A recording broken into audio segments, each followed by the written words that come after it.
We are more than halfway through the year. Just take a look at that calendar. It makes a good time right now to check in on your finances. Whether you're saving for a goal, paying down debt, or just trying to keep up with the rising costs, Scott Braddock is here to talk about it. All right, so when we're talking about like mid-year or more than mid-year right now financials, there's a couple of things we need to really be talking about, and tax withholding is one of them.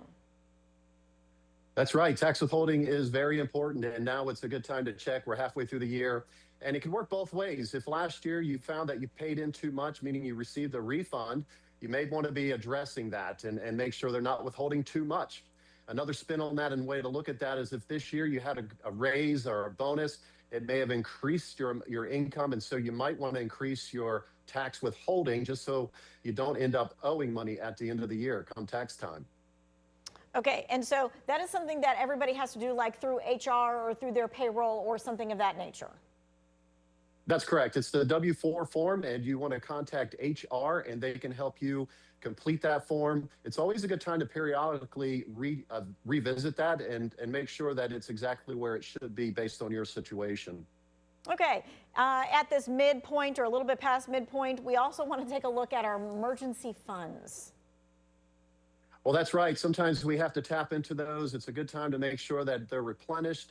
We always talk about how much we need to have in those emergency funds. I'd like to take the opportunity to kind of dial in on that a little bit. So for single folks, we should have 6 months worth of expenses saved for the unexpected for those emergencies. If you're a married couple, it's going to be a little different. If both spouses are working, we only need about 3 months worth of expenses saved. But there again, if just one spouse is working, we're back at the 6 months. And that's just going to help ensure that if we lose our income, we have something to fall back on. And I know a lot of people are sitting at home going, okay, we don't really have that much in our emergency fund, and that just sounds like too big of a goal. This is one of those things where it's not like you put that whole chunk of money into a savings account. You have to work at that. Yeah, just like with a lot of things, it just takes the initial step and then some consistency, right? We're not trying to hit grand slams right off the bat here. We just want to get it started. So even if that looks like $10 out of your paycheck or $20, over time, that emergency fund will grow. And then, of course, that also ties into strategies when it comes to paying down debt, and then also larger savings for retirement as well. Start small and be consistent. Okay.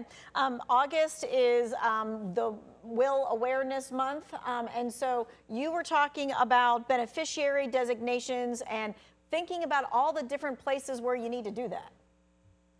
You know, I help a lot of folks with estate planning and kind of known for that in this industry. And so one simple thing that we can do to help ensure that there's not probate is make sure that you've taken advantage of those beneficiary designation forms. Oftentimes I meet with folks and they'll have their spouse listed as the primary beneficiary, and then sometimes they don't even have a contingent listed, or the spouse has passed away, but they're still the primary beneficiary. Revisit those. Make sure that you simply have your spouse as primary if those are your wishes, and then take advantage of the contingent beneficiary options. Make sure you have a fallback plan there. Oftentimes we spend most of our time with our spouses, and if something happened to you and your spouse at the same time, we need a fallback. If that contingency beneficiary is in place, then we can potentially avoid probate that way. Yeah, and I think too, a lot of times maybe one spouse or the other, they opened a card or they opened a loan or something like that they're paying off, and they just did it in their name or something of that nature. And if something happens to them, then the spouse, it just doesn't naturally pass to the next person. That's right. Another important topic here too to focus on is how assets are titled. You mentioned loans that are titled in just one spouse's name. You know, it's important to understand those different ways that we title assets, because those also will lead to how they're distributed as well. So we have joint with rights of survivorship. Oftentimes with spouses, and it doesn't have to be a spouse that we own those type of accounts with, but it dictates that there is someone else after us that has the right to those funds.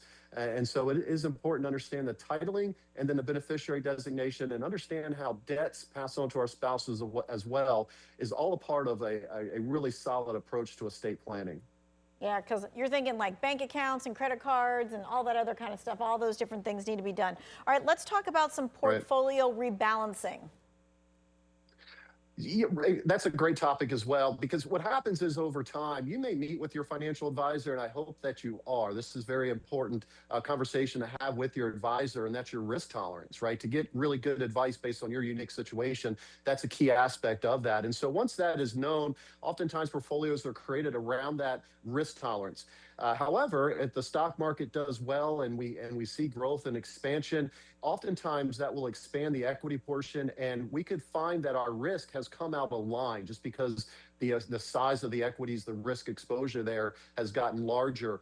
And so always a great time, especially mid-year, to just revisit that with your advisor. Make sure that everything is still in line with your risk tolerance. Oftentimes, though, as well, advisors are paid to stay on top of those things and rebalance for you just to keep you within that risk tolerance range that you desire. All right, so there were 5 different topics there that we're all talking about as we are like more than halfway through the year. We need to not let the whole entire year go by without looking at our money. Well, that's right. If you're not paying attention, then that's when problems just start to pop up. And so here at the mid-year or slightly past is a great time to just do a financial check-in, see where you're at.